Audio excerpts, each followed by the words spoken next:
Ciao Sindaco, Ferragosto vivace in quel di Forni di Sopra, il turismo è arrivato, i turisti soprattutto sono arrivati e quello che conta è che queste giornate di sole portano soprattutto relax e portano tante altre cose, no? Sicuramente siamo al top in questo periodo perché abbiamo veramente tanti turisti, siamo al completo. Oggi come Ferragosto abbiamo delle manifestazioni e non so se voi avete visto qui, siamo partiti con la storica Ciaminada che è arrivata alla 50ª edizione.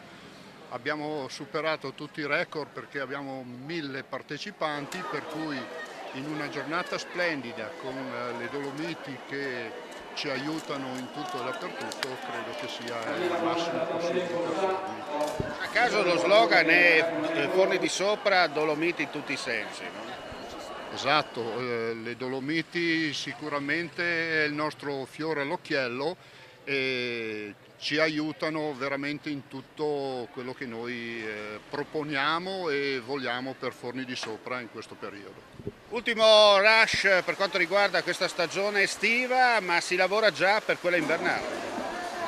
Sicuramente perché diciamo che il tutto esaurito noi ce l'avremo fino ai primi di settembre, dopodiché la stagione invernale deve portare qualcosa di nuovo, di evolutivo e logicamente soprattutto nel periodo natalizio portare tante presenze a Forni di Sopra. Eccoci qua, allora Ciabinade 2024, grande successo, oltre 1000 partecipanti e soprattutto una giornata che al bacio invoglia a camminare e conoscere le Dolomiti friulane, no? Esatto, diciamo che appunto noi abbiamo raggiunto un numero che non ci aspettavamo perché l'anno scorso avevamo 732 partecipanti e già era un record. Arrivare a 1002 come oggi è stata una sorpresa assolutamente positiva naturalmente, di cui siamo molto contenti.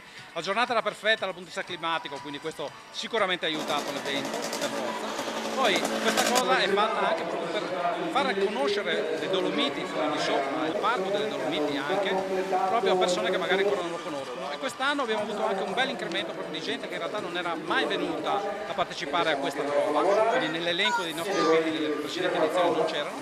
Edizione 50, quindi fare anche il record quando facciamo il 50esimo è tanta roba, per cui siamo veramente contenti di tutto questo. Adesso si lavora già per le prossime manifestazioni, no?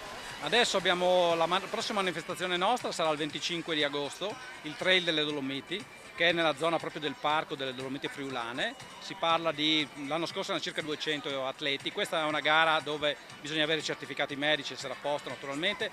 È in una zona del parco delle Dolomiti però che chi non la conosce onestamente la segnaliamo per andare proprio a vedere lo spettacolo delle Dolomiti, che sappiamo che sono assolutamente una cosa assolutamente bellissima da andare a verificare, a visionare. Poi segnalo anche il 13 ottobre il Trail delle Malghe invece, che è organizzato non dalla società sportiva fornese ma dalla Stella Alpina, che è un'altra associazione sportiva qui di Forni di Sopra, con la quale naturalmente anche noi collaboriamo comunque, perché le cose che si fanno a Forni di Sopra devono essere chiaramente organizzate da tutti gli enti e tutte le associazioni che collaborano insieme.